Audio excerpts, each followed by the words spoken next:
এই ASD voter যদি আপনার বুথে থাকে তাহলে ডিসি থেকে যখন মালপত্র নেবেন তখন এই এএসডি ভোটারের একটি লিস্ট আপনাকে ডিসি থেকে দিয়ে দেওয়া হবে।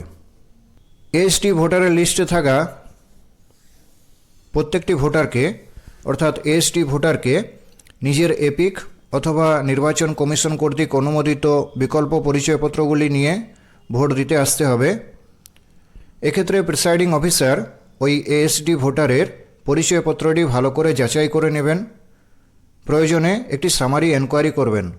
প্রয়োজনে ভোটার লাইন থেকে যদি কেউ কোনো ব্যক্তি তাকে ওই এএসডি ভোটারকে চিনতে পারে তাহলে তাকে ডেকে নিয়ে তিনি জিজ্ঞাসা করতে পারেন যে ওই এএসডি ভোটার প্রকৃত ভোটার কিনা।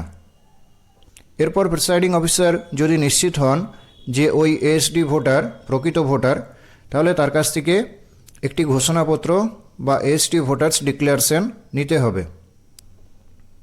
এছাড়াও ফর্ম 17A রেজিস্টারে এএসডি ভোটারের সই এবং টিপছাপ দুটোই নিতে হবে এবং সবার শেষে certificate of ASD form fill up করতে হবে। ডিসি থেকে যখন জিনিসপত্র নেবেন তখন যদি আপনার বুথে এএসডি ভোটার থাকে তাহলে তার এরকম একটি লিস্ট আপনাদেরকে দিয়ে দেওয়া হবে। যখন মক পোল প্রক্রিয়া শেষ হয়ে যাবে তারপরে কিছুটা সময় হাতে থাকে, তো সেই সময় ফার্স্ট পোলিং অফিসার উপস্থিত পোলিং এজেন্টদেরকে জানিয়ে ওই এএসডি ভোটার যারা আছেন মার্কড কপিতে তাদের নামের পাশে ছোট করে একটু এএসডি পেন্সিলে লিখে দিতে হবে। তাহলে যখন কোনো এএসডি ভোটার ভোট দিতে আসবে তখন ফার্স্ট পোলিং অফিসারের চোখে খুব সহজেই পড়বে যে ইনি এএসডি ভোটার। এখানে আপনারা দেখতে পাচ্ছেন যে একটি মার্কড কপিতে এএসডি ভোটারের পাশে পেন্সিলে লিখে দেওয়া হয়েছে সংক্ষেপে এএসডি। এবারে ধরুন এই যে এএসডি ভোটারের লিস্ট, এই এএসডি ভোটারের 1 নম্বর সিরিয়ালে যে ব্যক্তি আছেন দীপ খান, তিনি ভোট দিতে এসছেন, সুতরাং তাকে এটি ঘোষণাপত্র ফিল আপ করে দিতে হবে। তো এখানে উপরেই আপনারা দেখতে পাচ্ছেন সিরিয়াল নাম্বার 89, পার্ট নাম্বার 11 এবং তারপরে বিধানসভার নাম এবং নাম্বার লিখতে হবে 250 ছাতনা লিখেছি। এরপর জানুয়ারি 2024, কারণ এটি 2024-এর লোকসভা ভোটের জন্য। এরপর ওই এএসডি ভোটার সিগনেচারের ঘরে সিগনেচার বা টিপছাপ দেবেন এবং তার নাম, পুরো নাম লিখতে হবে তার নিচে। একদম নিচে প্রিসাইডিং অফিসার সাইন করবেন এবং তার ডিস্টিংগুইশিং মার্ক দেবেন।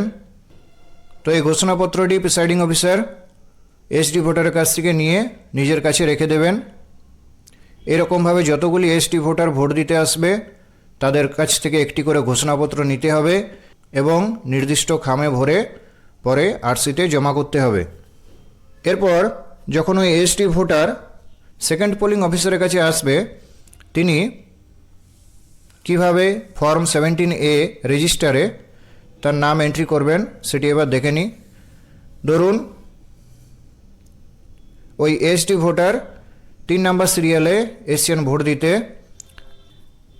সুতরাং 1 নম্বর কলামে 3 লেখা হয়েছে। এরপরে 2 নম্বর কলামে তার ভোটার লিস্টে যে সিরিয়াল নাম্বার আছে সেটি লেখা হয়েছে 89। এরপর ওই এএসডি ভোটার তার প্যান কার্ড দেখিয়ে ভোট দেবেন, তাই প্যান এবং তার শেষ 4টি সংখ্যা লেখা হয়েছে। এক্ষেত্রে অবশ্যই মনে রাখতে হবে এএসডি ভোটারের সিগনেচারের সঙ্গে কিন্তু তার টিপছাপও কিন্তু নিতে হবে। যদি ওই এএসডি ভোটার তিনি সই করতে না পারেন তাহলে সেক্ষেত্রে তার টিপছাপ তো নিতেই হবে, কিন্তু যদি তিনি সই করতে পারেন তাহলে সই করার সাথে সাথে তার টিপছাপও কিন্তু অবশ্যই নিতে হবে। এরপর রিমার্কসের কলামে এএসডি লিখে দিতে হবে। এরপর তার হাতের আঙ্গুলে কালি লাগিয়ে সেকেন্ড পোলিং অফিসার তাকে থার্ড পোলিং অফিসারের কাছে পাঠিয়ে দেবেন, অবশ্যই ভোটার স্লিপ ইস্যু করে, এবং থার্ড পোলিং অফিসার তার বাকি কাজকর্ম করবেন।